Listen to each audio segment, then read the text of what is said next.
Democrats are calling it pay to play, and they want Governor Kemp to investigate his own administration. It centers on school safety money and a Senate candidate tied to a company that donated big to a Kemp-aligned political action committee. So what do public records actually show, and what are just accusations? Atlanta News First reporter Abby Castoris is live at the Capitol tonight. So Abby, what is the clearest paper trail that you've actually confirmed so far?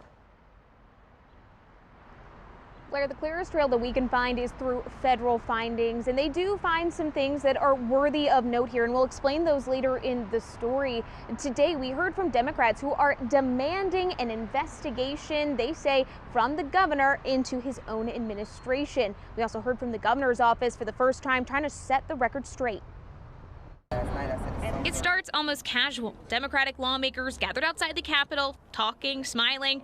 Then the tone flips. Good morning, everyone, and thank you for joining us. They're accusing Governor Kemp and GOP Senate candidate Derek Dooley of a pay-to-play culture and demanding Kemp launch a new independent investigation into his own administration. Georgians deserve to know the truth, and they deserve it now. The backdrop, school safety spending. Money districts use from everything from locks to security to alert systems. In 2025, the state mandated alert systems in all Georgia districts, and many went with the vendor Centegix. Here's what can be verified in black and white. Federal Election Commission records showed Daniel Dooley, Centegix founder and Derek Dooley's brother, donated $100,000 to Hardworking Americans, Inc., a super PAC aligned with Kemp. Those same FEC records showed the PAC then spent nearly $2 million backing Derek Dooley.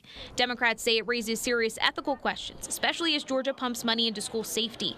Senator Jaha Howard, who served on the Cobb County School Board, says safety can't become cover for backroom deals. And we don't want to use safety as a cover for people to do sneaky business deals. The governor's office is firing back hard, saying Democrats are attacking school security, that decisions rest solely with local authorities, and the governor's office has no role whatsoever in procurement. And Lieutenant Governor Burt Jones says he hasn't seen the allegations, arguing the legislature approved the grants and the mandate. The local school systems choose the vendors. It was out of the legislature's hands and out of it was up to their local school board. Democrats say that doesn't erase the appearance of influence, and they want answers during the special session. They've been able to fly under the radar and avoid any real accountability for this possible corruption and pay-to-play politics scheme.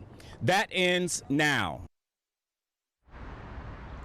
We're still working to independently confirm how much of that grant money was given to Centegix and if any of that money was given through a no-bid pathway. Democrats today are still calling for that investigation regardless of who wins on the runoffs. Runoffs June 16th, then we have June 17th. Lawmakers are back here for that special session.